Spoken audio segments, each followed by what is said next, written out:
Hello viewers, welcome to my YouTube channel. मैं हूं आपका दोस्त नरेंद्र अग्रवाल। दोस्तों, व्यापार, दुकान, फैक्ट्री, व्यवसाय किसी व्यक्ति के जीवन यापन, उसके परिवार का आधार होता है।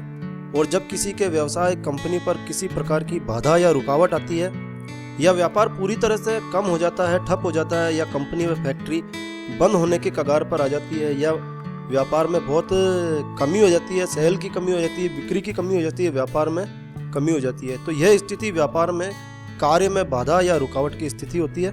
और ऐसी स्थिति में व्यक्ति घोर निराश होने लगता है। मित्र रिश्तेदार भी उससे किनारा कर लेते हैं। तो दोस्तों, ऐसी स्थिति में कुछ उपाय ऐसे हैं जिनसे व्यक्ति इन समस्याओं से, व्यापार की बाधाओं से निकल सकता है।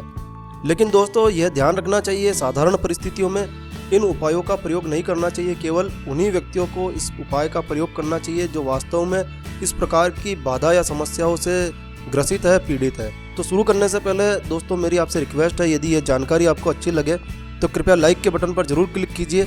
और यदि आपने हमारा ये चैनल सब्सक्राइब नहीं किया तो कृपया सब्सक्राइब कर लीजिए। इस चैनल पर हम लेकर आते हैं आपके लिए तरह तरह की होम रेमेडीज, होम टिप्स, धार्मिक जानकारी और टेक्निकल नॉलेज। तो सब्सक्राइब के लाल बटन पर क्लिक करके कृपया सब्सक्राइब कर लीजिए। तो आइए जानते हैं वह उपाय जिनसे आप व्यापार बाधा की रुकावट को दूर कर सकते हैं, व्यापार में वृद्धि कर सकते हैं। व्यापार दोष, रुकावट व बाधा होने पर एक लोटे में आप शुद्ध जल लीजिए। और जल जमीन का होना चाहिए। आप किसी हैंडपंप से या बोरिंग से ये जल ले लीजिए। और लोटे में जल लेकर आप दुकान, फैक्ट्री या व्यापार स्थल पर जाइए और वहाँ प्रवेश द्वार पर जल की एक धारा बनाइए। और जल की धारा बनाने के बाद ही व्यापार स्थल में प्रवेश करिए। इस उपाय से व्यापार दोष, रुकावट दूर होगा और व्यापार फिर से चलने लगेगा। व्यापार में मंदी आ गई हो तो एक साफ कांच की शीशी लीजिए और इसमें सरसों का तेल भर लीजिए। फिर इस शीशी को व्यापार के मुखिया, मालिक या प्रोपराइटर के सिर पर 7 बार घुमाकर बहते हुए जल में प्रवाहित कराइए। इससे भी व्यापार आपका बढ़ने लगेगा। और व्यापार बढ़ाने के लिए शुक्ल पक्ष में अपनी दुकान या फैक्ट्री के मुख्य दरवाजे के दोनों तरफ बाहर की ओर थोड़ा गेहूं का आटा रख दीजिए। लेकिन यह कार्य आपको प्रातः जल्दी करना है, जब कोई आपको यह कार्य करते हुए देखे नहीं। व्यापार में वृद्धि के लिए आप शुक्रवार की रात को 1.25 किलो काले चने शुद्ध पानी में भिगो दीजिए और अगले दिन शनिवार को इसे सरसों के तेल में फ्राई कर लीजिए। और फिर इसके 3 बराबर भाग कर लीजिए और एक भाग घोड़े को, भैंस को या गाय को खिला दीजिए और दूसरा हिस्सा किसी कुष्ठ रोगी को दीजिए। और तीसरा हिस्सा अपने सर पर एंटी क्लॉकवाइज, यानी घड़ी जिस दिशा में घूमती है उसके विपरीत दिशा में 3 बार घुमाकर किसी चौराहे पर रखाइए। और इस उपाय को 40 दिन तक करिए। आपके कारोबार में अवश्य वृद्धि होने लगेगी। व्यापार वृद्धि हेतु शनिवार को पीपल के पेड़ का एक ताजा अखंडित पत्ता तोड़ लाइए और फिर इसकी धूप अगरबत्ती दिखाकर इसको और व्यापार स्थल में जहां आप बैठते हैं वहां आपकी गद्दी के नीचे रख लीजिए। ऐसा आपको 7 शनिवार तक लगातार करना है। और आपके पास जब 7 पत्ते हो जाए तब इन्हें किसी बहते जल में प्रवाहित कर आइए। इससे भी आपके व्यापार में वृद्धि होने लगेगी। यदि आपको लगता है कि आपका कार्य किसी शत्रु ने तांत्रिक क्रिया से बांध दिया है और आपके लाखों प्रयासों के बावजूद भी व्यापार में वृद्धि नहीं हो रही है, तो आप एक साबुत फिटकरी लीजिए और दुकान में खड़े होकर उसको 31 बार दुकान में घुमा लीजिए। और फिर दुकान के बाहर जो पहला चौराहा आपको आता है, जहाँ पर 4 रास्ते मिलते हो, वहाँ जाकर उत्तर दिशा में इस फिटकरी को फेंक आइए और बेगर पीछे देके वापस आ जाइए। इससे भी आपके व्यापार में वृद्धि होने लगेगी।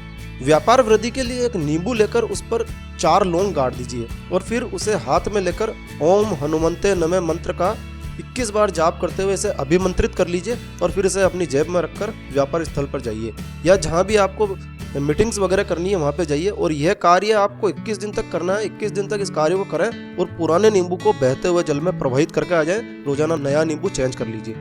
दोस्तों, ये सभी सिद्ध टोटके हैं, सिद्ध उपाय हैं जिनसे थोड़े से प्रयास से बेहतर लाभ मिलता है। लेकिन इन प्रयोगों को करने से पहले ये ध्यान रखिए कि हमेशा सत्य बोलिए, दुर्व्यसनों को छोड़कर ही इनका प्रयोग कीजिए और किसी का अहित नहीं हो, किसी का अहित मत कीजिए। और उपायों के साथ साथ मेहनत पर भी विश्वास कीजिए। केवल उपायों से कुछ भी हासिल नहीं होता है, उपायों के साथ साथ मेहनत करना भी आवश्यक होता है। और एक विशेष बात, जब आप ये उपाय करें, ये टोटके करें, तो गुप्त रूप से करें। इन्हें करते समय कोई आपको देखे नहीं और आप ये उपाय कर रहे हैं ये किसी को बताए भी नहीं, अन्यथा ये अप्रभावी हो जाते हैं। तो दोस्तों, ये थे व्यापार बंधन, व्यापार बाधा को दूर करने के, व्यापार में वृद्धि करने के कुछ आसान उपाय और टोटके। यदि आपको यह जानकारी अच्छी लगी हो तो कृपया लाइक के बटन पर जरूर क्लिक कीजिए। और यदि आपने अभी तक हमारा ये चैनल सब्सक्राइब नहीं किया तो कृपया सब्सक्राइब कर लीजिए। एक नया वीडियो, एक नई जानकारी लेकर मैं आपका दोस्त नरेंद्र अग्रवाल फिर मिलूंगा। तब तक के लिए stay happy, stay healthy. Thank you for watching my video. Thanks.